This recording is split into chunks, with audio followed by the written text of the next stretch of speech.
Kurdish fighters with the YPG coordinate U.S. airstrikes in July. Mauricio Lima, The New York Times, predicts just when it looked like the 7-year war in Syria might be nearing its end, Turkey has invaded the northwestern province of Afrin. The target of the invasion is the People's Protection Units, or YPG, the Kurdish militia that, with American military backing, recently defeated ISIS in Raqqa.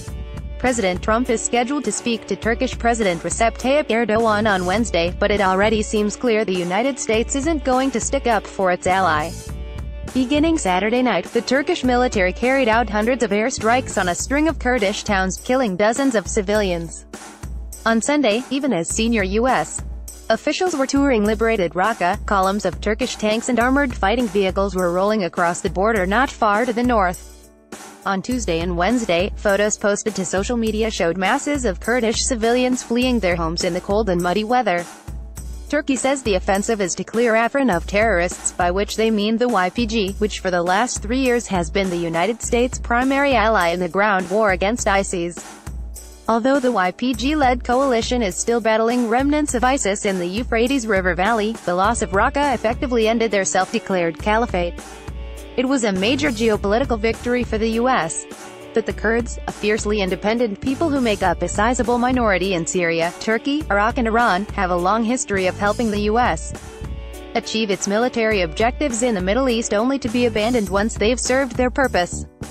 On Monday, the White House issued a lame call for Turkey to exercise restraint, and Secretary of State Rex Tillerson timidly acknowledged Turkey's legitimate concerns. From the beginning of the war in Syria, Turkey's primary interest has been keeping down the Kurds, an ethnic group the Turkish state has brutally oppressed for nearly a century. Under Erdogan's leadership, Turkey has become increasingly nationalist and authoritarian, and on Sunday, he cast the invasion of Afrin in classically fascist rhetoric, with a dash of Islamist chauvinism. "We will crush anyone who opposes our national struggle," he said in a speech to a huge crowd waving red flags. "Allah is with us." The YPG, by contrast, is a secular, progressive militia with elected leaders that shares power with an all-female counterpart, the YPJ. As I've previously reported, hundreds of volunteers from Europe and America have joined the YPG, in particular the sort of hard-left activists you might have found at Occupy Wall Street or setting limousines on fire at Trump's inauguration. Lucas Chapman, a 22-year-old communist from Georgia who served in the YPG, says the invasion of Afrin was completely unethical and without purpose. Clark Mitchell, a 25-year-old U.S. Army veteran from Tennessee who served in the YPG during the Battle of Raqqa, says he and some others are now trying to see if they can get to Afrin in time to fight the Turks. Otherwise, he says, our leaders will stand by and do nothing to stop Erdogan from massacring the Kurds. As of Wednesday evening, Afrin remained without radio and internet. Thick fog blanketed the battlefield, and there were conflicting reports of casualties. The Turkish military said it had so far killed 260 Kurdish and Islamic State fighters, though ISIS has never had a presence in Afrin. Until Turkey invaded, it was the most peaceful part of Syria. A spokesman for the Turkish embassy in Washington, D.C. did not respond to a request for comment. Turkish tanks near the Syrian border. Ozan Getty. It's not clear what the Turkish government hopes to accomplish. They can't eliminate the YPG in Afrin without massacring half the young people, because the YPG is essentially a national guard. What are they supposed to do, said Kanazidzalo, a Kurdish journalist from Afrin. Leave their homes. Since Afrin is sovereign Syrian territory to which the Turks have no claim, it's doubtful they mean to occupy it indefinitely. Nor does the offensive directly affect the balance of power between the government of Bashar al-Assad and the rebels opposing him. It seems to be an exercise in pure aggression, a chest-pounding charge onto the Kurds' turf to let them know they may have defeated ISIS, but they'll never be safe from the Turkish state. It's also a chance for Erdogan to throw his weight around in a new international order bereft of any kind of principled leadership. The United Nations has been powerless to stop a half-dozen countries from invading Syria in violation of international law. The Chinese don't care, and the European Union still coattails the US, even though the Trump administration's Syria policy has been random at best.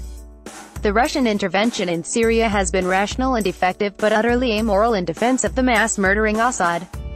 According to YPG commanders, the Russians gave them a choice between ceding Afrin to the regime or dealing with a Turkish invasion. When they refused to surrender to Assad, Russia removed its forces from Afrin, clearing the way for the Turks to bomb it. The U.S. military could stop Turkey by imposing a no-fly zone over northern Syria, but Trump is especially unlikely to stick up for the Kurds.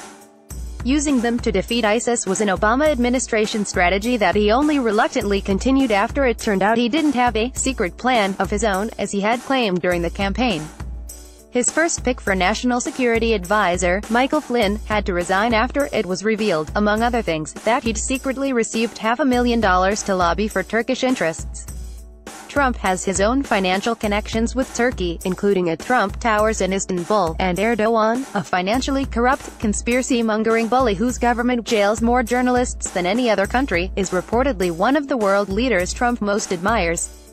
After Erdogan claimed near-dictatorial powers in a crooked referendum in April 2017, Trump was the only Western leader who called to congratulate him. "We have a great friendship," Trump said. Besides having defeated ISIS, the Kurds are the only major player in Syria with a sincere ideological commitment to secular democracy and human rights.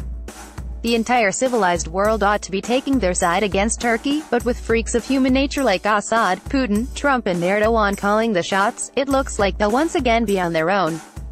As the old Kurdish saying goes, no friends but the mountains. Fortunately, the Kurds really know how to fight.